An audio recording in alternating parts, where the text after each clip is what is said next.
You're listening to the Potaholics Comedy Network. Potaholics.com.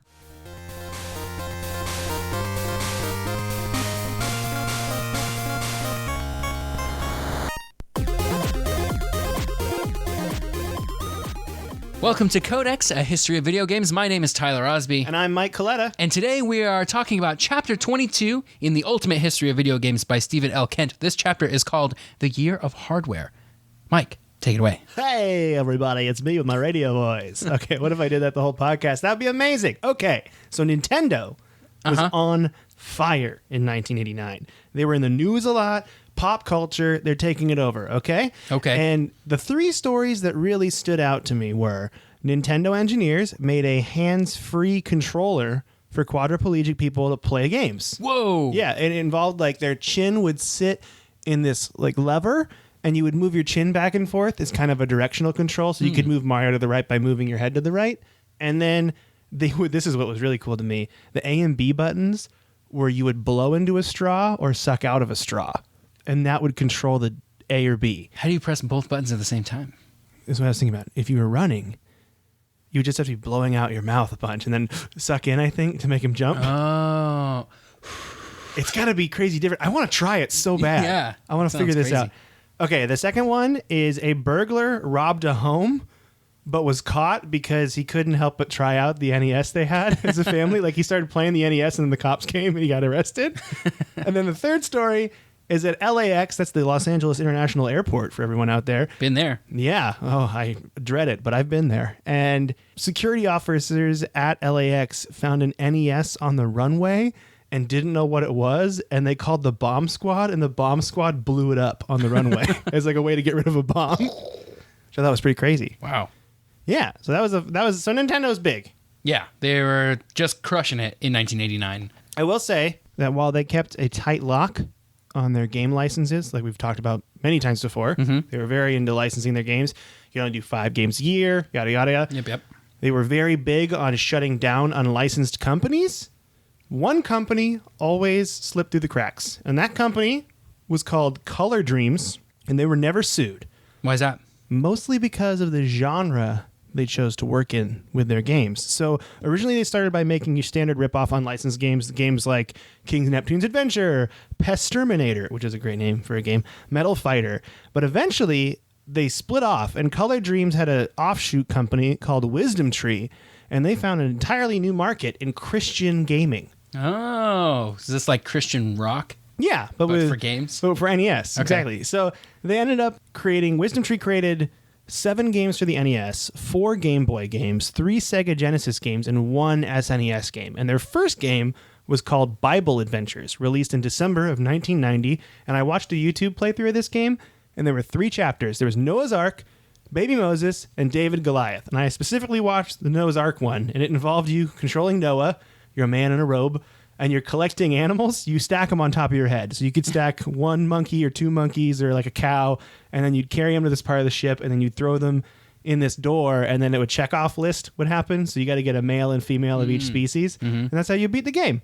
So you could not buy Wisdom Tree games in stores. You could only, like, I'm talking your conventional stores, like your Targets, your Toys R Us, no KB Toys, your software, etc. Yeah, you couldn't get it at Software Etc. You couldn't get a lot of things at Software Etc. It turns out.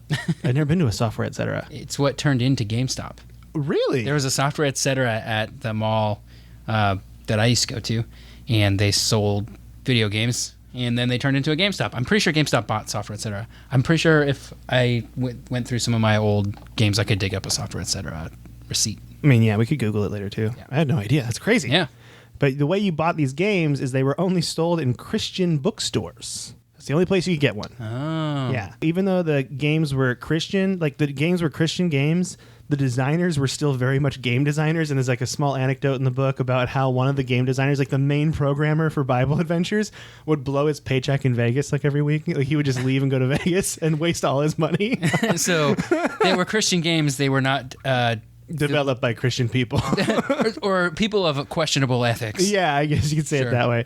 Nintendo never went after Wisdom Tree because of the backlash they would think they would come, because it would happen. It's just a bad look. And the games were actually really popular. Bible Adventures sold more than 350,000 copies. Wow. My favorite game that they made that I looked up was they bought the console license for Castle Wolfenstein 3D, and they renamed it Super 3D Noah's Ark, where instead of shooting Nazis with guns, you'd throw food at goats. That's like the Chex version of Doom when they reskinned Doom. Oh, yeah. As Chex Quest. Oh, I remember Chex Quest. Chex Quest was awesome. It wasn't just a reskin though; it was new levels and stuff. But all the guns were the same, except for instead of killing enemies, they would just send them back to their own dimension. I forgot. I played a lot of Chex Quest. Yeah, that game is awesome. Oh man, Big fan of Chex Quest. Everyone needs to talk more about Chex Quest. Yeah. I actually remember. I don't remember who it was, but I just spoke to someone when I said I'm starting a video game history podcast. They were like, I used to play this Bible game for the NES, and they were talking about Bible Adventures 100%. And I'm like, this is so crazy we got here.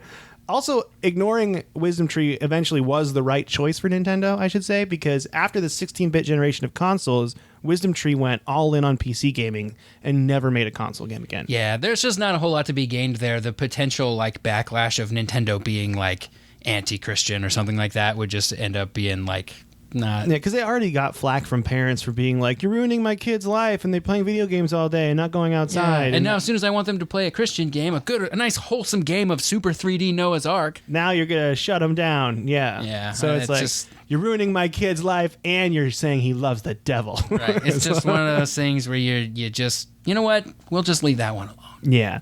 Also in 1989, Sega's back. Sega? Sega. They were probably Sega at that point in time. Yeah, that's right. They weren't edgy yet. They weren't edgy yet. Sega broke off their deal with Tonka Toys. If you remember in the past, we talked about they had a deal with Tonka Toys to market the Master System. Mm-hmm. It failed pretty bad. They sold less than 1 million Master Systems over 2 years. And once the deal was over, Sega actually took back all that old inventory. Wow. And they had a lot of old inventory. But it wasn't a big deal, though, because they were focused on that point on the new system they had ready for the Japanese release. And that's when the Sega Mega Drive came out. It was the most impressive console at the time. Wow. And it was built around the 16-bit Motorola 68000 processing chip, which was the same chip Apple used for their first Macintosh computer. Oh. The 68000 could cycle twice as much data as the 8-bit MOS Technology 6502 chip found in the Nintendo Famicom. So it was way more powerful. The Mega Drive also had a 512-color palette and could display 64 colors on screen all at once, which is pretty nuts for the time. Wow, so many colors. Who doesn't want more colors? Who needs any more colors than that, really? Yeah, you don't. What's that? I can't even think of any of Yellow, more colors. burnt sienna. You're starting to throw in some weird Crayola. Tickle Me Pink. Didn't they get rid of Tickle Me Pink and Crayola crayons? I heard there was Pacific Blue. Oh, that's a good one. Macaroni. Hey, if you guys want, tweet at us your favorite Crayola color. Okay. The Mega Drive also to compare it with the NES had a 52-color palette instead of a 512-color palette. So way less colors. Literally almost 10 times as many colors possible. Wow. It was pretty big. Also, the Mega Drive had an entirely separate 8-bit processor just for sound. So sound quality through the roof, which we'll come back to later.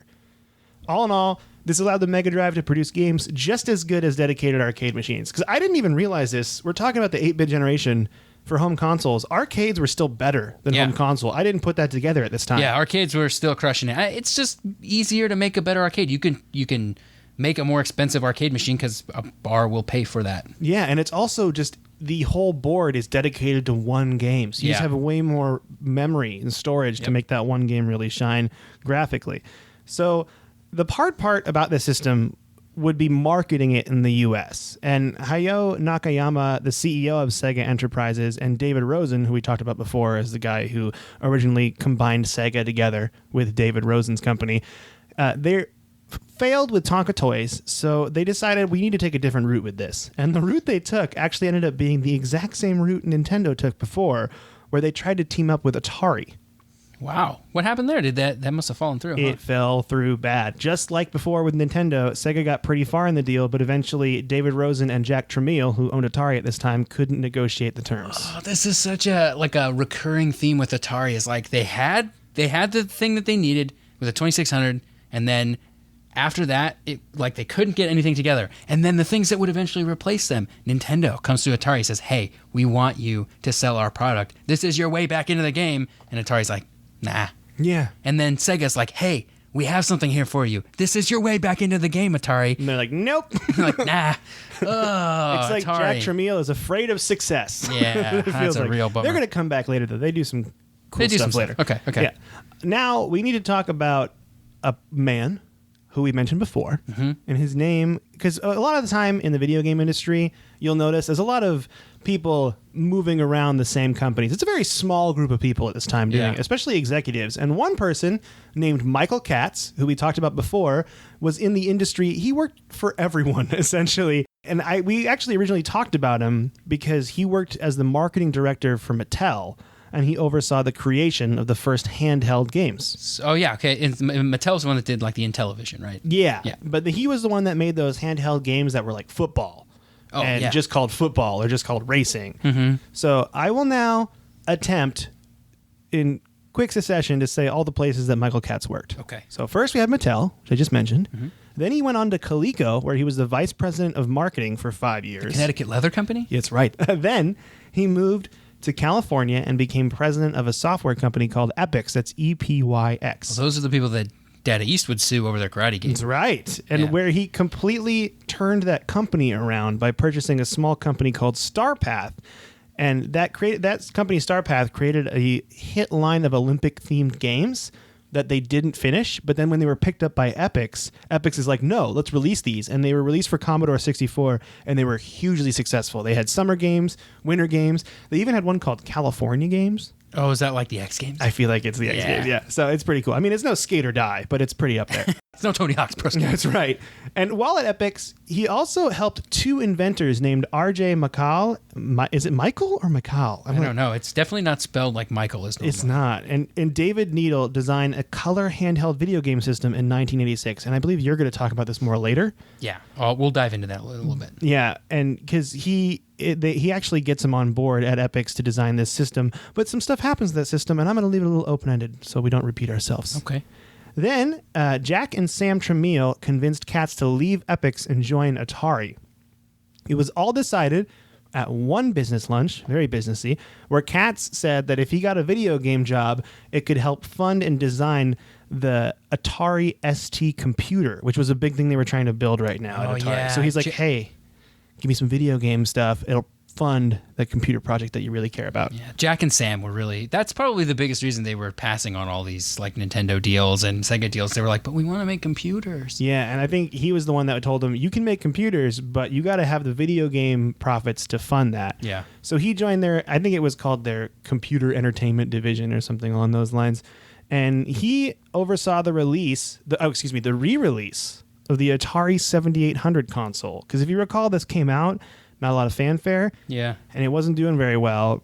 But when they re-released the Atari 7800, this was not meant to compete with Nintendo's billion-dollar hold on the market. It was instead meant to be a cheaper alternative because it was $30 less than the NES. So while it barely did a dent in Nintendo's sales, it brought Atari back from the brink in 1988. And they had their best year since 1982, which is right before the fall of Coin-Op Arcade. And they had $452 million in revenue just off the re-release of the Atari 7800. So it kind of saved Atari and helped fund that computer. Even though it didn't like win that generation, it like they still made a bunch of money off of it. Yeah, that's one thing I noticed with Michael Katz. He plays the smart marketing strategy, which we're going to find out more of in a second, because he took a 3-month vacation where he decided to travel the world, and then he decided he would join Sega as the CEO of Sega of America in October of 1988. Whoa. So he did some jumping just from Mattel all the way to Sega. Before Katz was hired, though, the Genesis was released in America on August 14th, 1989, but it was only available in New York and Los Angeles. Kind of like the NES. Exactly. They did the exact same thing with the test market. Yeah. Genesis sold for $189 and came with one controller and one game, Altered Beast, which is really strange. I was just talking to a friend, and he mentioned Altered Beast because we were at a GameStop, and they had a Funko Pop for it. Yeah, everybody thinks that Sonic was like the first game that came out for this Genesis. Sonic was a few years later. Yeah, Altered Beast came out first, and it was a huge success because for the first time, the protagonist was about half the size of the screen, and he had full facial features. Like, you could see the detail. That's what Sega was going for. Like, hey, look at this. Our system's really good looking, which people still do, like companies still do today. Like when Xbox One came out and they had Rise, Son of Rome, and that was a gorgeous game. It's like, look at the face. You can see his face. Look at his face. So that came out first. But then Katz, when he was made CEO of Sega of America, he was hired to help move the Genesis in its nationwide release. And Katz decided to market an attack on two fronts. First, he would call out Nintendo, showing the technological superiority of the Genesis compared to the NES. And then he would then follow it up with a call-out marketing campaign. And their slogan was, Genesis does what Nintendo don't. Oh, that's pretty strong. That was their big marketing. So that was the first thing he did. The second thing he did was take games, because Nintendo had control of the licenses of all the good arcade ports. So it was up to Katz to find new ways to make games. And the way he did it is he took athletes and celebrities' names and images and paid to use them in his games. So Sega made games like Pat Riley's basketball, Arnold Palmer golf, Buster Douglas boxing, and Joe Montana football. So these games are what made the Sega what it was. Joe Montana football was pretty big. Sega signed a 5-year licensing agreement with Joe Montana, and they paid him $1.7 million up front. Whoa. And over the course of the 5-year agreement, the guesstimate was Joe Montana made about $2.5 to $3.5 million more. Wow. During that time.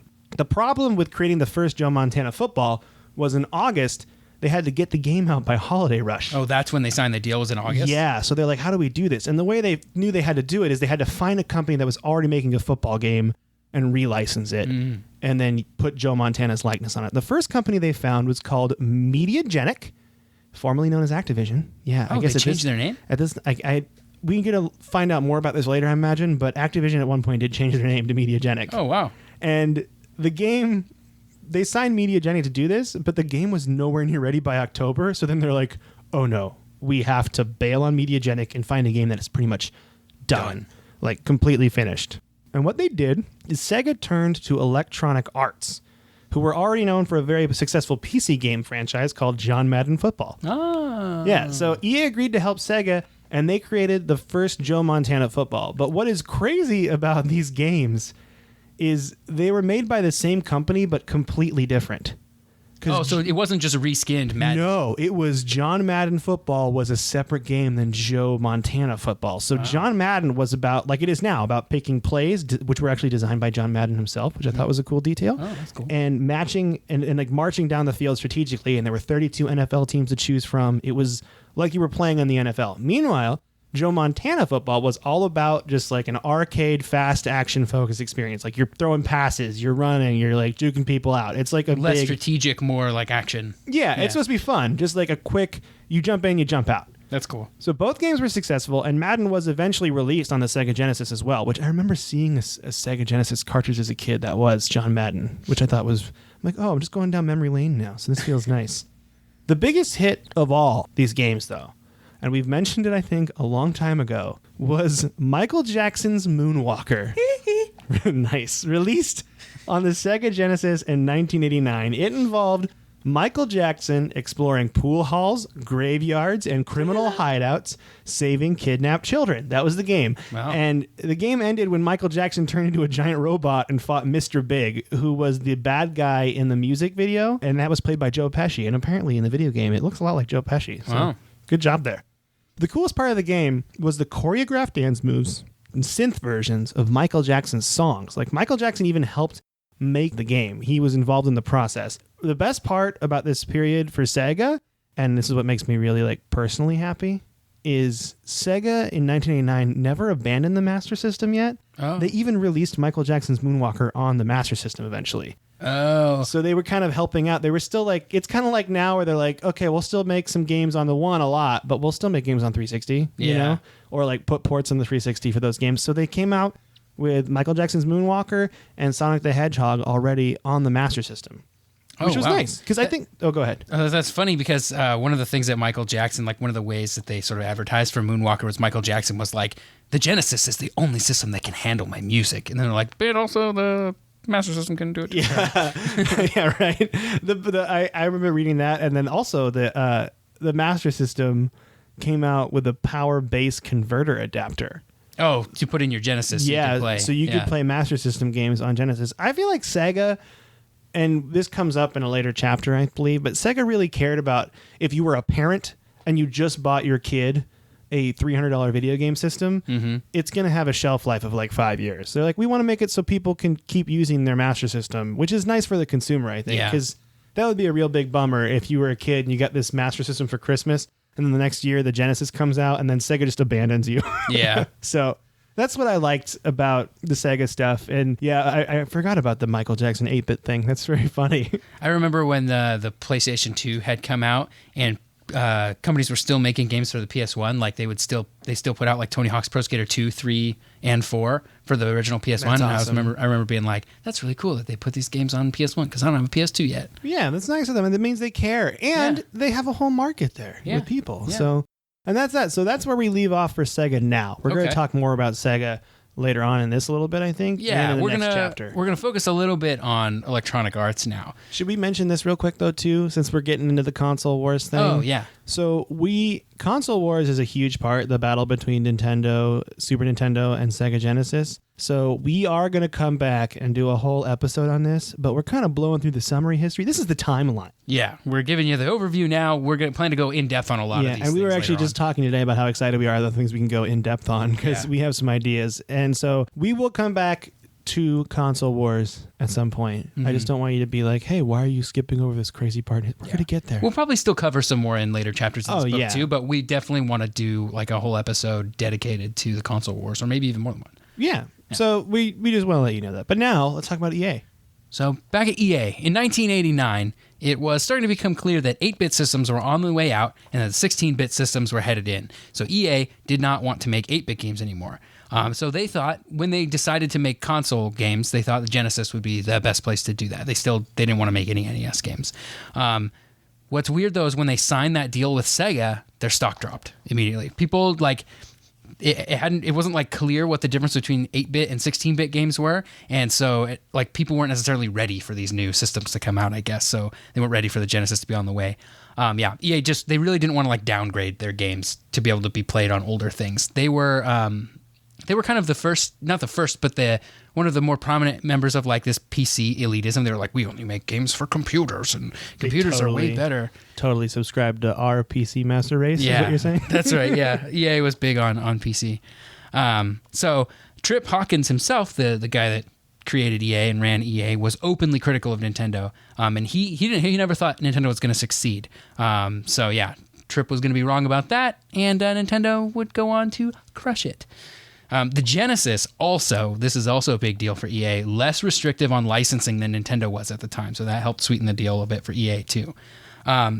EA kept their eyes on that Tengen lawsuit with Atari, between Atari and Nintendo, because they knew that once it was okay to reverse engineer games, that they'd be able to make games for the Genesis, and they'd be able to do it without a license. I love that. Because they knew that precedent for that case, even though it was Nintendo versus Atari, that precedent would probably hold up for a lot of other cases too, for other systems as well. So EA's engineers were already familiar with the 16-bit chip in the Genesis because, like you said before, it's the same one used in the Atari ST, the Commodore Amiga, and the Apple Macintosh computers. They decided that they didn't need this deal with Sega, but once they made that decision that they didn't need this deal, they went to Sega anyway, and they were like, hey, let's try to make a deal anyway. They were like, look, we can do this without you. We don't need your blessing. We know how your system works. We know how to make our own cartridges for it. We don't need you. But we would like to. So if you want to give us a sweet deal on these cartridges and like on this licensing, let's do it. They ended up getting a really good deal with Sega, and it had really good royalty rates, and it allowed them to make their own cartridges. So you may remember EA cartridges being like a little bit bigger and having like, they just looked different. It's because EA actually made their own cartridges, and they still had a deal with Sega, so it was still officially licensed Sega stuff. So they got the kind of the best of both worlds there. Sega gave EA a lot more control than they usually gave other companies at the time. So in 1990, EA released 2 games, Populous and Budokan the Martial Spirit. They also released Zany Golf and John Madden Football just a few months later. Madden, of course, would go on to be a juggernaut that still sells well. It's crazy that it started back then. Yeah. Such a long back then. franchise. So that's sort of the history of EA being on Sega consoles. Like that's sort of how that started, the genesis of that. I see what you did there. Thanks. So the next system I want to talk about is the TurboGrafx. This whole chapter is basically just about like a lot of the different hardware that was coming out, because in 1989 it was getting towards the end of the 8-bit era, and so there's this like, okay, what's coming next? There's a lot of hardware on the horizon that had a few years to be developed. But so the SNES is not in the picture yet. Not yet. They're definitely working on it, of course, at this point in time, but it's not on the horizon just yet. But what was is a little system called TurboGrafx, the TurboGrafx 16, also known as the PC Engine in Japan. So TurboGrafx 16 was developed by NEC and released in 1989 in the United States, 1987 in Japan, again, as the PC Engine. It used an 8-bit CPU, but they were able to use some kind of trickery to make it a 16-bit system. It was kind of a halfway point between 8 and 16-bit. Some portions of it were 8-bit, some portions were 16-bit. So there's a little bit of trickery going on there. Bits mattered at this point in time. When you're talking about the way you market things, the way you say you're better than something else is by saying you have more bits than it. Basically, that's what consumers didn't necessarily know what this meant, but they knew that more bits was better. You know what to me, Tyler? What? You're infinite bits. That's how good you are. Wow. Thanks, Mike. Yeah, no problem. Infinite bits. That's what we should have called this podcast. Oh, we might change the name. Infinite bits. So yeah, and it was also sort of an anchoring point for consoles to use when comparing to each other. Like, you wouldn't compare the Genesis to the regular Nintendo necessarily, knowing that one was an 8-bit system and the other was 16-bit. You just knew which one was better. So anyway, TurboGrafx used that to their advantage by marketing their system as a 16-bit system. When it became clear that it wasn't a fully 16-bit system, the competition would use that to say, hey, the TurboGrafx 16 isn't really 16-bit for all these reasons. So it was kind of a double-edged sword for them. It allowed them to market as a 16-bit system and other people to market against them as if it were an 8-bit system. So back in a little history of the hardware here, NEC had been wanting to enter the hardware market for a little while, but they didn't really have the experience or like the brand recognition to make it. But at the time, a company called Hudson was making graphics chips, and they were shopping them around to Nintendo, who eventually refused them. So Hudson teamed up with NEC and decided to build a competitor. If Nintendo was like, we're not going to buy your chips, they were like, fine, We'll go to someone own. else. Yeah. We don't need you. That's right. So the PC Engine did super well in Japan. They were able to get some really prominent third-party developers like Konami and Namco to make games for it. It was the Famicom's biggest competition in Japan, because in 1987, when it came out in Japan, this was very squarely early NES Famicom territory. Those were the things that were competing. So it actually did really, really well against the Famicom in Japan. It didn't do so well in the United States. It had a few advantages over the Genesis, hardware-wise, but Sega was a much more known name in the industry, and they'd been cranking out the Master System and arcade games, so they had the brand recognition there. I feel like this is just like with the Master System and the original NES, where Nintendo had the market already, so Sega tried to struggle in, and now Sega has the market, and TurboGrafx is trying to get in again. Yeah, and this is to say nothing of Nintendo, who didn't have a 16-bit competitor yet, but everybody knew there must have been There's something going on. Something going on, yeah. So, yeah, the TurboGrafx was definitely behind the Genesis in terms of power, but it could show more colors on the screen at once, which was kind of neat. Whoa. The games came on things called Hue cards, or they were called Turbo cards in the US, which was the technology that Hudson had developed for Sega's earlier console, the Master System. So the Master System could take standard cartridges like any other thing, but it also had these weird like card things that it could play games off of, like credit card sized sort of cartridge kind of deal. That was actually developed by Hudson, and so they continued that with the TurboGrafx. And they could hold a lot of data, actually. They were credit card sized. It's really interesting kind of deal. I have a friend that has a TurboGrafx, and he informed me, because we were talking about this, we were talking about video games, and he was like, I have a TurboGrafx, I just don't have a power supply for it, and I don't know where you get one. And I'm like, dude. And I just Amazoned it instantly right there. So I'm like, we got to get this thing running so we can play it. Yeah, got to play those smart cards. That's right. Turbo cards. NEC also announced and launched a CD-ROM add-on for the system. So, ooh, it's the first one of that, right? Yeah, the first system to have a CD-ROM add-on, first home console.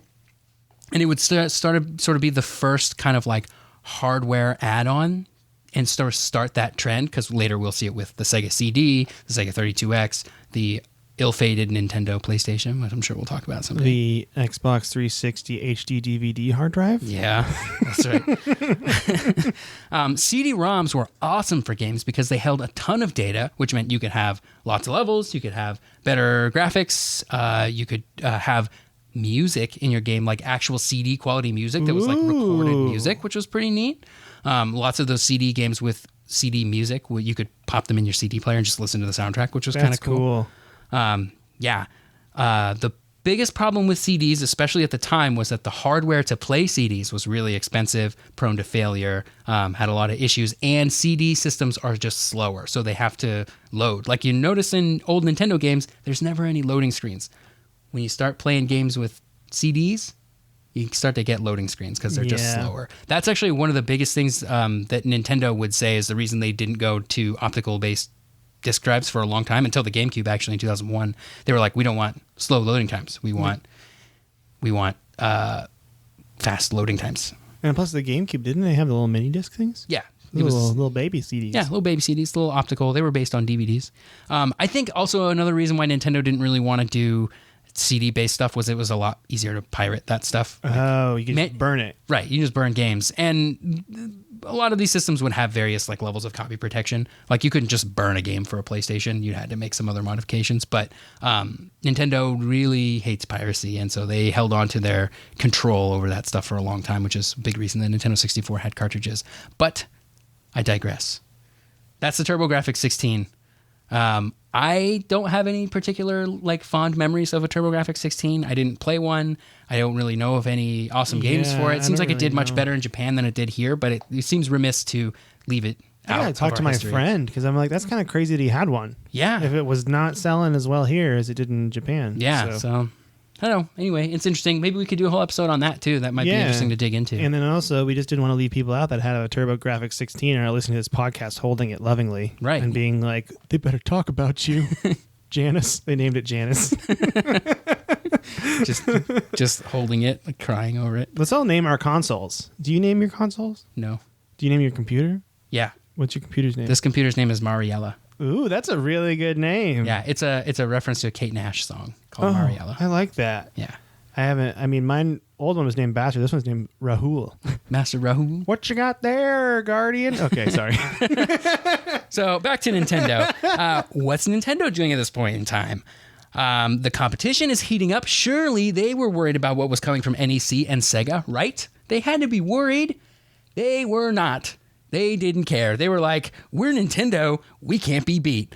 So they didn't see Sega or NEC as a threat. Nintendo felt like they were invincible and that no one would ever defeat them. And they had pretty good reason to think that. They kept making money hand over fist. The NES was great. They just kept expanding. Two of their licensees, Konami and Acclaim, would buy second licenses from them so that they could make more games.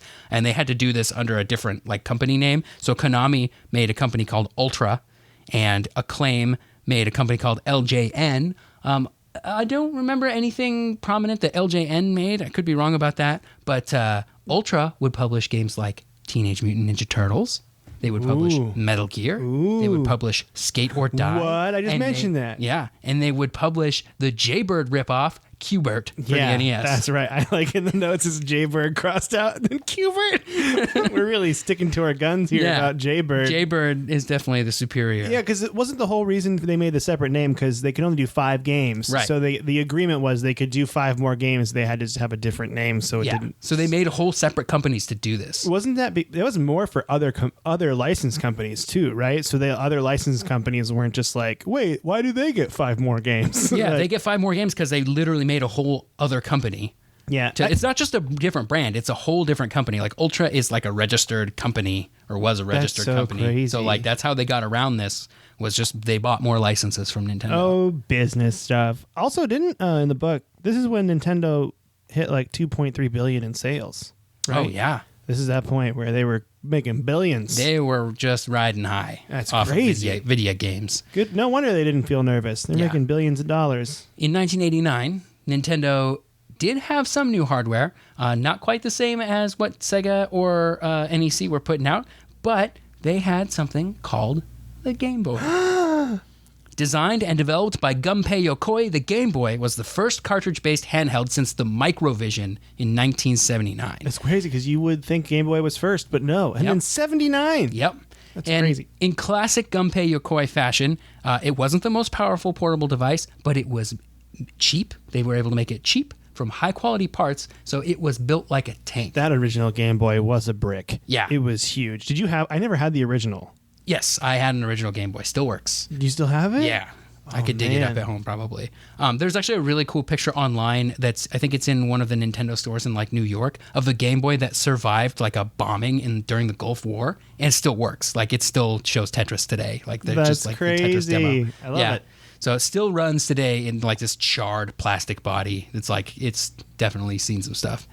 So yeah, the hardware was also super power efficient, which meant that it could run for 10 hours on 4 AA batteries, which was something the competition couldn't claim. I forgot AA's were just the way you did things. Yeah. I remember that. I would get so many AA's for like road trips for Game Boy. I had a Game Boy Color, so that was the one I used AA's Yeah, on and that all the one time. was even better.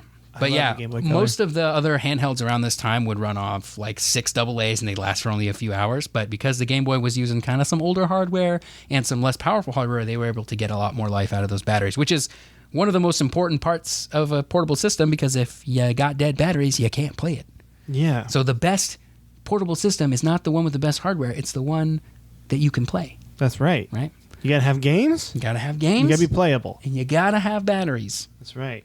So they launched this system with Tetris, which was a perfect match for a portable system because it had simple graphics, which looked really great on the system's signature pea soup green screen. I forgot it was green. Yeah, it's like really gross. Even for the time, that screen was pretty bad.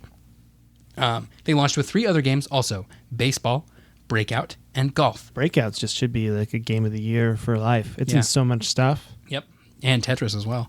But the real bombshell from what we'd seen on the NES... Oh, wait. What did I just skipped a line while I was reading my notes. That was really weird. Yeah, it's a bombshell release a few weeks later. Released a few weeks later, Super Mario Land. Ooh, I never played this game. Yeah, it's so good. So it's like different from Mario on the NES, but it's like still feels the same. Like the worlds are very different, and there's sections. There's like a section where you're like in a submarine, piloting a submarine. The last level, you're piloting like a plane. Is this the game where you go into the giant Wario? Or No, that's Super Mario Land 2. Oh, that's the one I remember playing. 6 golden coins. That's right. Yeah, that's a great game. But Super Mario Land is really cool because it felt as big and as expansive as like a regular Mario game, but they had perfectly shrunk it down to being playable on a Game Boy. It's just a really great game and really delivers on like the reason you play Mario on the NES is the reason you play Super Mario Land on the Game Boy, and it's like it just perfectly sort of... Did you have Super Mario Land for Yeah. your Game Boy? Yep. Oh, you still do, don't you? Yep. I used to, I played that game a lot because I had a Game Genie also. And so I would turn on like Infinite Lives or the ability to like run through walls and stuff. I had so much fun. Dude, if you didn't have it, you can get it on eBay for $7.99. Yeah, it's a pretty common cartridge. That's good. It's available for pretty cheap. I'm going to go down a rabbit hole if I look. I got to look away. Keep going. So the Game Boy sold like crazy. They shipped 1 million units to the US for launch, and that only met half of the demand for the system. So the sales just kept going. Like as long they just were selling them as fast as they could make them, which is pretty crazy considering there was some pretty stiff competition in the handheld space, like the Atari Lynx. So remember when we talked about RJ Michael at Epix game? Epix? Yeah, Games? Epix. Mhm. Epix, just Epix, not Yeah, Epix. just Games. Epix, Just yeah. Epix. So he was working. This is a little bit before Epix. He was working at Atari on the Amiga when he met a guy, or not? Was it Atari that made the Amiga? No, it was Commodore that made the Amiga. Sorry. Yeah. He was working at Commodore on the Amiga when he met a guy named Dave Needle, who you mentioned earlier as well. They became fast friends because they shared a similar philosophy about developing hardware and software.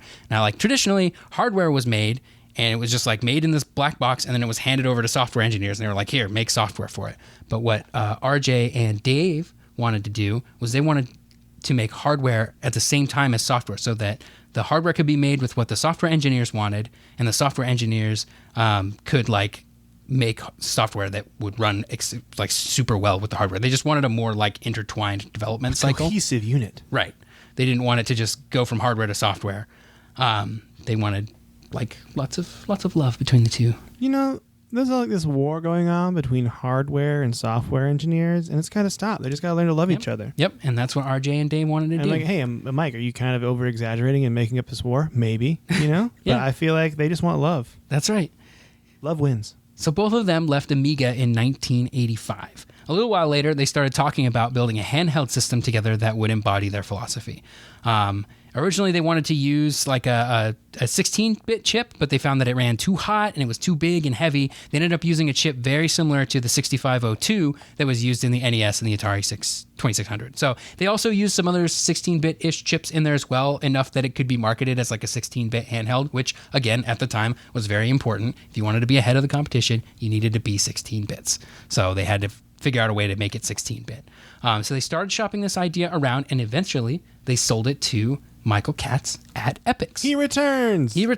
We talked about him earlier. At the time, they were calling it the handy game. Because it was just handy, pull it out of your pocket, play games. Very handy. That's right. So Katz left Epix, but the handy game development marched on. The screen wasn't super great, but it was in color. It was the first color handheld. It scratched very easily. It was kind of blurry. It did well with motion, which a lot of other color screens at the time didn't do so well with. But anyway, But it was the first color one. it was the first color one. It burned batteries super fast. It just like you just couldn't keep it running. They learned about this like bug that they had that would sort of become an inside joke for them. They called it Emag Tresny, which when they said that basically was referring to the fact that no matter how meticulously something is planned, something will always go wrong. So the reason it's called Emag Tresny, which I'll spell this out for you, is EMAG space TRSNI. The reason they used that was because they had worked so hard on the system. They they worked very hard with their hardware engineers or software engineers to make something, but a misplaced 1 that should have been a 0 meant that the error message that popped up when there was no cartridge in would read Emag Tresny instead of insert game. So it's insert game backwards. So they would say that. They'd be like, oh, yeah, well, we planned this all out. And then they'd just be like, yeah, but Emag Tresny, man, you can't plan for everything. I'm going to use that in my life. So, yeah, Epix wasn't able to keep itself afloat, so they sold the handy game to Atari. Lots of people at Epix were not big fans of Atari, and they didn't like the idea of working with Atari, so a lot of them left, including RJ Michael and Dave Needle. But Atari kept the system, and they started calling it the Lynx because it had the ability to link 8 handhelds together for multiplayer. That's pretty crazy for the time to link it for multiplayer. Yeah. So it was pretty neat. Also, Lynx was good because this was about the time when Atari would start naming their products after cats. Like they would really later release like the Jaguar. I like that. Who doesn't like a Lynx? It's got those weird like ear hair things that go up top. Yeah. I'm talking about the cat now, not the handheld. Well, if you look at a Lynx, it kind of has little weird ear things on it. Yeah, it was pretty neat too because you could play it left or right-handed, so you could flip it around. And it would just work, I guess. Yeah, it's pretty interesting.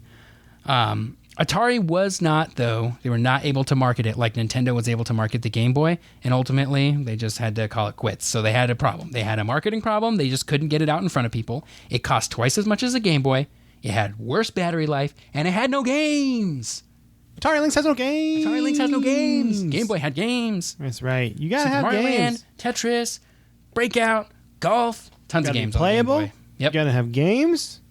That's all it's all about. Yep. That's right. So that's where we leave off here. This is sort of 1989 in a nutshell. We're on the cusp. All the hardware in 1989. Yeah, we're on the cusp of a new generation. Some people are getting there earlier than others. Sega's there. NEC is there. Nintendo has sidetracked a little bit by releasing the Game Boy, but they'll be there too soon.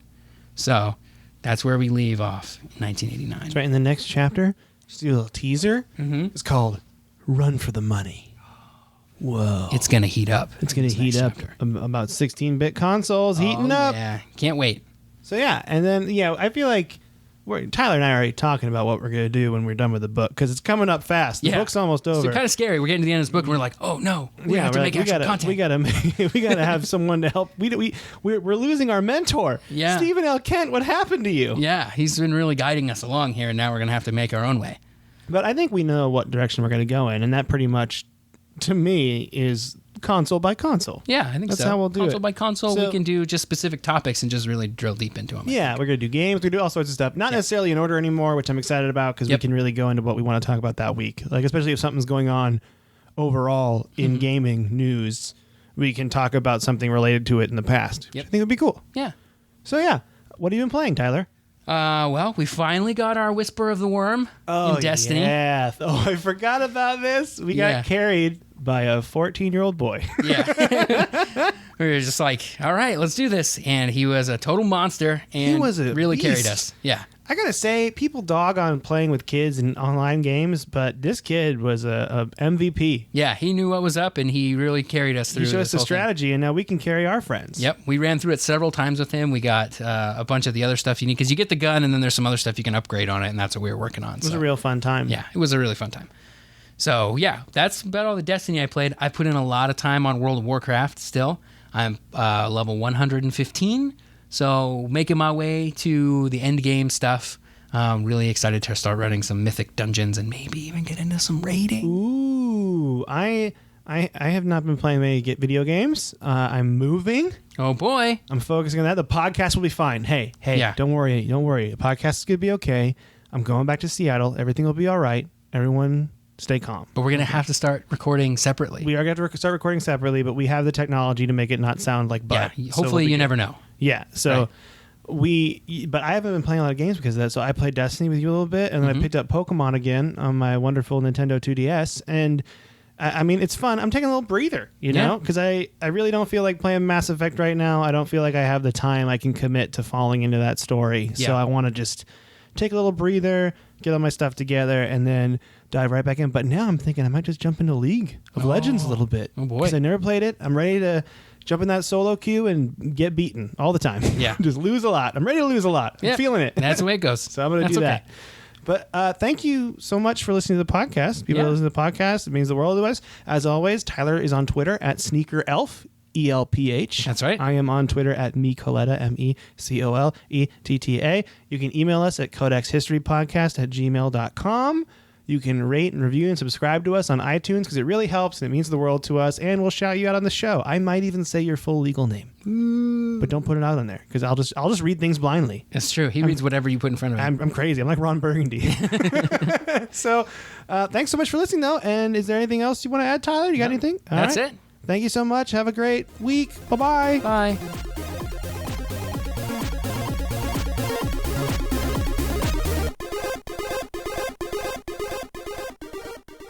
This has been a Potaholics Comedy Network presentation. Potaholics.com